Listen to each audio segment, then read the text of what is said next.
사랑합니다 여러분. 20분 정도의 윤한성 목사입니다. 반갑습니다. 잘 지내셨습니까?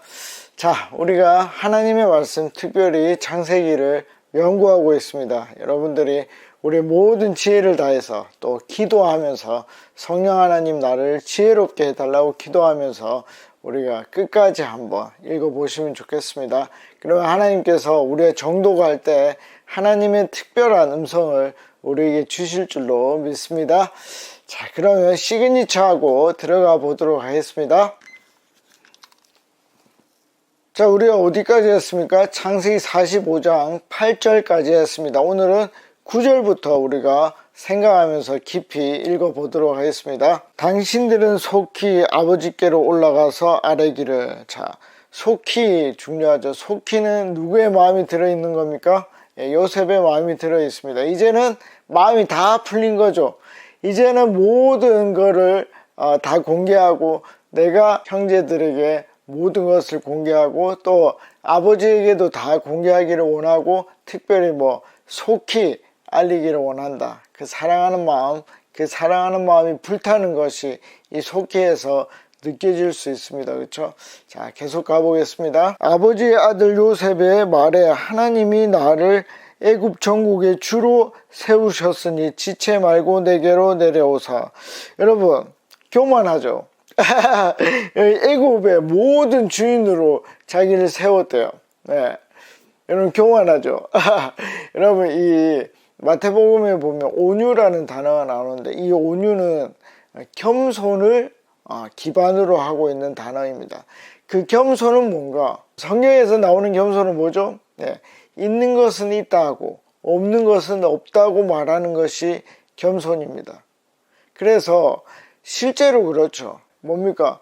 이 바로 밑에, 이건 파라오를 얘기하는데 바로 밑에 자기가 2인자이고 그러니까 이 이집트의 주라고 표현을 할 수 있습니다. 그러니까 정확하게 얘기를 했습니다. 왜? 이렇게 말한 이유가 뭘까요? 하나님의 그 꿈의 계시가. 여러분 기독교는 가장 중요한 게 뭡니까? 하나님이 말씀하시고 그것이 어떻게 해요? 성취됩니다. 그 어려운 말로 뭐라 그래요? 언약과 성취입니다. 언약과 성취. 메시아가 올 것이다. 이사야가 600년 전에 얘기를 했고 어떻게 해요? 그 600년 뒤에 예수님이 이 땅에 초림했습니다. 그리고 예수님께서 올리오 가시면서 뭐라고 얘기를 했습니까? 내가 너희들 보는 그대로 다시 올 것이다. 우리는 예언했고 성취되는, 언약했고 성취되는 그 과정을 믿고 바라보는 사람들입니다. 그것이 뭐라고요? 기독교인들이다. 그래서 이건 굉장히 중요합니다. 하나님이 주신 그 꿈이 어떻게 성취되었습니다. 그것이 내가 이집트에 주로 있는 이유입니다. 라고 얘기를 하고 있습니다. 그러면 이 야곱이 그걸 들었을 때 하나님이 하신 일을 알 수 있다는 것입니다. 자, 무슨 말인지 아시겠죠? 계속 갑니다. 지체 말고 내게로 내려오사. 10절입니다. 아버지의 아들들과 아버지의 손자들과 아버지의 양과 소와 모든 소유가 고센 땅에 머물러 나와 가깝게 하소서. 자, 이 고센 땅은 어디? 야곱이 살던 가나안에서 비교적 가까운 곳입니다. 그리고 여기는 나일강은 뭡니까? 이집트를 이렇게 쭉 가로지르는 강입니다. 그 강에 이 삼각주 부분입니다. 여러분 삼각주가 뭐죠? 삼각주는 우리 학교 때 배웠습니다. 유속이 어떻게 돼요? 느려집니다. 그러면 어디에 있겠습니까? 강의 하구에 있습니다. 그렇죠? 그러면 그 삼각주에는 뭐가 많을까요? 퇴적이 많이 이루어집니다. 퇴적이 이루어진다는 뜻은 뭡니까? 영양분이 많다는 뜻이죠. 그러니까 이곳은 목축을 하기에 굉장히 좋은 곳이다 하는 것을 알 수 있습니다. 그래서 이 고센 땅을 주겠다고 얘기를 했고, 고센 땅은 아무래도 이 이집트랑 좀 거리가 있는 것 같습니다. 그 이유는 좀 이따가 나오게 됩니다. 어쨌든 이 고센 땅은 목축하기에, 그리고 야곱이 가나안에서부터 오기에 용이한 땅이었다. 미리 아마 요셉은 생각을 해두고 있었을 것이라 생각합니다. 계속 가보겠습니다. 고센 땅에 머물러 나와 가깝게 하소서. 11절입니다. 흉년이 아직 5해가 있으니 내가 거기서 아버지를 복량하리이다. 아버지와 아버지의 가족과 아버지께 속한 모든 사람에게 부족함이 없도록 하겠나이다 하더라 전하소서. 이것은 요셉의 마음과 동시에 뭡니까? 하나님의 계획하심입니다. 하나님이 계획하신 일을 요셉 나를 통해서 이룬다 하는 것입니다. 재밌죠? 재밌습니다. 여러분, 하나님의 일은요, 직접적으로 하나님이 하는 일도 있습니다. 그러나 거의 대부분은 믿는 자들을 통하여, 기독교인을 통하여 이 땅에 이루어지게 하십니다. 근데 특별히 믿는 자 중에 나를 통하여 그것이 이루어지면 우리 질그릇이 제대로 사용된 것이라 볼 수 있습니다. 자, 넘어가 보겠습니다. 12절입니다. 당신들의 눈과 내 아우 베냐민의 눈이 보는 바 당신들에게 이 말을 하는 것은 내 입이라. 그러니까 뭡니까? 너희들이 직접 다 들었다 하는 것입니다. 경험했다. 내가 말하지 않느냐. 그러니까 정확하게 가서 전하기만 하면 된다 하는 것을 말하고 있습니다. 13절입니다. 당신들은 내가 애굽에서 누리는 영화와 당신들이 본 모든 것을 다 아버지께 아뢰고 속히 그의 마음이죠. 모시고 내려오소서 하며. 자, 14절입니다. 자기 아우 베냐민의 목을 안고 우니 베냐민도 요셉의 목을 안고 우니라. 15절입니다. 요셉이 또 형들과 입맞추며 안고 우니 형들이 그제서야 요셉과 말하니라. 그럼 뭡니까? 이때까지 어리둥절해 있다는 것입니다. 왜 어리둥절할까요? 갑작스러운 고백도 그렇고 또 뭡니까? 하나님께서 이루려고 했던 그 꿈을 자기들이 방해했는데도 불구하고 꿈틀꿈틀 살아서 이제 꽃을 피운 것이죠. 그러니까 얼마나 놀랬겠습니까? 여러분, 하나님은요, 제가 계속 말하지만 인간의 이성을 너무너무 많이 앞서 계신다는 것입니다. 그걸 반드시 기억하셔야 됩니다. 하나님은 그걸 하실 수 있을까? 바보 같은 생각입니다. 바보 같은 생각이에요. 하나님은 그걸 하실 수 있습니다. 중요한 것은 무엇입니까? 그 일이 하나님의 뜻이냐 아니냐 하는 것입니다. 여러분, 하나님의 뜻이면 어떻다고요? 다 이루어진다는 것입니다. 하나님의 뜻이 아니라면 어떻게 해요? 아무리 우리가 원하고 그것이 아무리 쉬운 일이라 해도 이루어지지 않습니다. 왜? 하나님의 뜻이 아니기 때문에. 반대로 그것이 아무리 어렵고 해도 하나님이 원하시면 하십니다. 왜? 하나님은 전능자이기 때문입니다. 우린 그걸 믿는 것이고 그 전능자가 누구라고요? 내 아버지다. 나를 미워하는 아니고 사랑하는 아버지이기 때문에 우리가 그것을 믿는 것이 우리에게 효용이 있는 것입니다. 자, 잘 생각을 해보십시오. 전능하시고 그분이 나를 사랑하시고 그래서 우리는 그의 뜻대로 구하는 것이 얼마나 중요한가. 그 뜻대로 구하는 것이 이루어지는 것을 우리가 보는 것이 얼마나 중요한가 하는 걸 우리가 알아야 됩니다. 자, 어떻습니까? 우리 계속해서 아주 빨리빨리 넘어오고 있습니다. 왜 그렇죠? 제가 분명히 말씀을 드렸습니다. 정독이라고 해서 꼭 그 구절에 오래 머물 필요가 없다. 왜? 이건 지금 사건이 어떤 식으로 이루어지는지 쭉 나열하고 있는 것이죠. 그러니까 내가 중요한 것이 나타날 때까지 쭉 읽어 나가면 된다 하는 것입니다. 자, 계속 가보겠습니다. 16절입니다. 요셉의 형들이 왔던 소문이 바로의 궁에 들림에 바로와 그의 신하들이 기뻐하고. 이게 뭡니까? 이게 바로 증명입니다. 뭐에 대한 증명입니까? 창세기 45장 8절에 대한 증명입니다. 그때 제가 뭐라 그랬죠? 요셉을 바로의 카운셀러로, 조언자로 세웠다는 것입니다. 그러니까 그것이 증명된 것입니다. 그러니까 바로도 기뻐하고 거기에 있던 사람들도 동시에 기뻐하는 것입니다. 그렇지 않으면 기뻐할 리가 전혀 없겠죠. 자, 그래서 실제로 하나님이 그를 이집트의 주인으로 세웠다는 것을 우리가 볼 수 있습니다. 그리고 형제들도 그것을 다 보았습니다. 17절입니다. 바로는 요셉에게 이르되 내 형들에게 명령하기를 너희는 이렇게 하여 너희 양식을 싣고 가서 가나안 땅에 이르거든. 어렵습니까? 어렵지 않습니다. 계속 갑니다. 18절 너희 아버지와 너희 가족을 이끌고 내게로 오라. 이것이 뭡니까? 이제 이집트로 이스라엘 민족이 오는 것입니다. 그 이스라엘이 이집트를 나갈 때는 진짜 민족이 되어서 나가는 것이죠. 내가 너희에게 애굽의 좋은 땅을 주리니 너희가 나라의 기름진 것을 먹으리라. 자, 먼저 요셉과 이야기가 됐는지 모르겠습니다. 그러나 뭡니까? 아주 요셉을 좋아하기 때문에 아주 좋은 땅을 주겠다고 얘기를 하고 있습니다. 19절입니다. 이제 명령을 받았으니 이렇게 하라. 너희는 애굽 땅에서 수레를 가져다가. 이게 뭡니까? 내가 벤츠를 주겠다. 뭐 좋은 트럭이 뭡니까? 볼보 트럭입니까? 볼보 트럭을 주겠다. 최상급의 수레를 주겠다 하는 것입니다. 그걸 가져다가 너희 자녀와 아내를 태우고 너희 아버지를 모셔오라. 이것이 바로가, 요셉을 사랑하는 바로가 했던 말입니다. 자, 20절입니다. 재미난 표현이 나오는데 또 너희의 기구를 아끼지 말라. 이게 뭔 말입니까? 이 기구는 살림살이를 얘기한다고 보면 됩니다. 그걸 아끼지 말라는 게 뭡니까? 너무 그걸 아까워하지 말고 두고 올 것들은 두고 오라 하는 것입니다.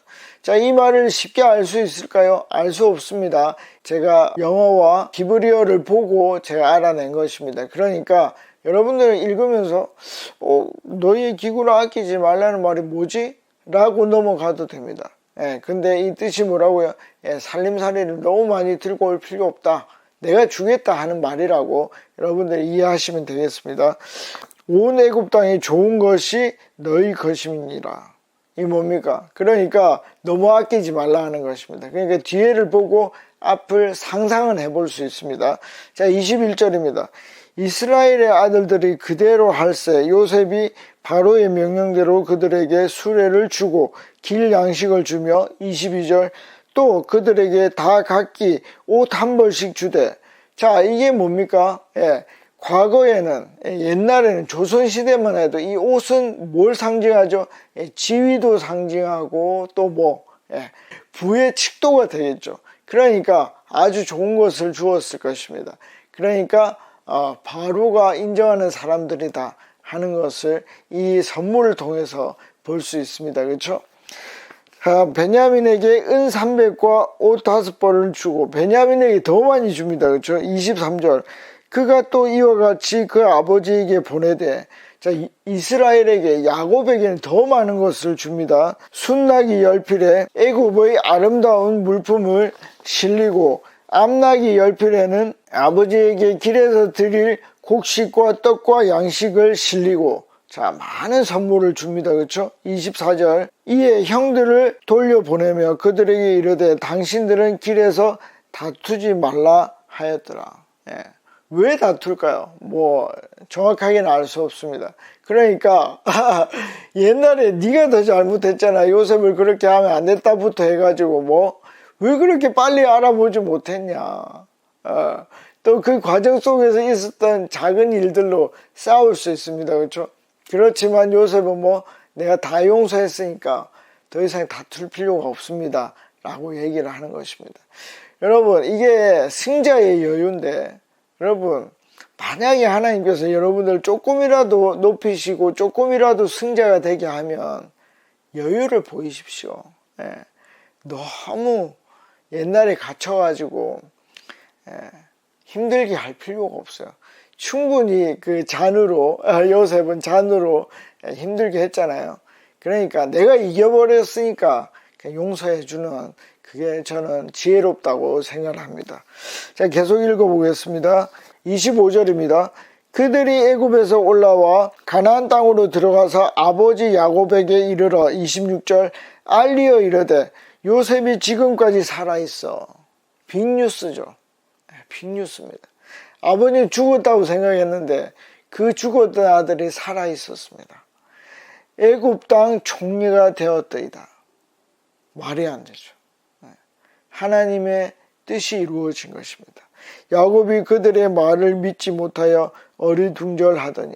믿을 수가 없습니다. 왜요? 하나님은 인간의 이성을 뛰어넘기 때문에. 여러분, 제가 계속 인간의 이성을 뛰어넘는 게 안 좋다는 식으로 얘기를 하지만, 인간은 첫 번째는 인간의 그 이성의 한계를 뛰어넘을 수가 없어요. 그럼 그때 어떻게 해야 됩니까? 하나님, 제가 이해가 되지 않습니다. 기도해야 됩니다. 정확한 답을 보여주십시오. 하나님의 생각을 저의 이성에 담을 수 있도록 저를 키워주십시오. 기도해 보십시오. 그럼 그 기도가 연글 때 하나님의 뜻이 조금씩 보이게 됩니다. 우리의 이성을 뛰어넘는 그 하나님의 뜻이 보이게 됩니다. 뭘 통해서? 기도를 통하여, 성령을 통하여 그 일을 할 수 있습니다. 그래서 이성을 뛰어넘는 것을 너무 무서워하지 마시고 하나님께서 하시는 일을 알려달라고 얘기를 해보십시오. 자, 또 반대로 한번 생각을 해봅시다. 너무 이성을 뛰어넘는 걸 자연스럽게 생각하는 사람들이 있습니다. 그거 다 하나님이 하시는 일이야. 하나님 우리의 이성을 뛰어넘어. 그 사람들도 한번 조심해 보십시오. 그것이 정말 하나님이 주신 일인지 나의 이성으로 생각해 보십시오. 그래서 이성과 성령, 영적인 것이 조합될 수 있도록, 하모니를 이룰 수 있도록 여러분들이 해보시면 좋겠습니다. 여러분, 제가 굉장히 지적이면서도 영적으로 접근하려고 노력합니다. 그게 조화를 이루어야 돼요. 왜? 그것이 하나님이 우리에게 자기의 형상대로 우리 안에 넣어둔 이성이기 때문입니다. 그리고 그 하나님의 형상 안에는 뭐가 있죠? 영이 또 있는 것입니다. 그것이 지적인 것과 영적인 것이 조화를 이루어야 됩니다. 27절입니다. 그들이 또 요셉이 자기들에게 부탁한 모든 말로 그에게 말하며 그들의 아버지 야곱은 요셉이 자기를 태우려고 보낸 수레를 보고서야 기운이 솟아나니라. 너무 놀래가지고 뭐 다리에 힘이 풀렸는데 다시 힘이 난 것입니다. 28절 이스라엘이 이르되 조카도다.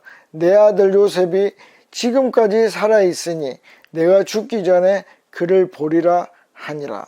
자, 여러분, 자, 이게 이렇게 하면서 45장이 마치게 됩니다. 그런데 지금 마지막 절에 보면 뭘 하고 있습니까? 야곱이 길을 떠날 준비를 하고 있습니다. 여러분, 왜 야곱이 길을 떠나려고 할까요? 이제 어떻게 됩니까? 아무래도 이집트에서 오래 살아야 되고 이집트에서 이제 죽을 수도 있습니다. 그럼 이게 뭡니까? 이민을 가는 것입니다. 여러분, 저도 이제 미국에 한 1년 조금 넘게 살아봤거든요. 그런데 다시 가라 하면 별로 가고 싶지 않아요. 왜? 친구들도 여기 있고 맛있는 것도 여기 있고 말도 쉽고. 근데 타국에 갑니다. 왜 이런 결정을 할까요? 정말 살기 힘들어서 그럴까요? 일정한 기간 동안 애들 보내서 곡식을 들고 오면 되잖아요. 근데 그렇게 하질 않아요. 이민을 선택을 합니다. 온전히 집을 다 가지고 갑니다. 왜 그렇습니까? 그는 어디에 살아봤죠? 한 20몇 년 동안, 20년 동안 하란에 살아봤죠. 삼촌 하란 집에 살아봤습니다. 그러니까 이민이 뭔지를 알고 있는 사람이에요.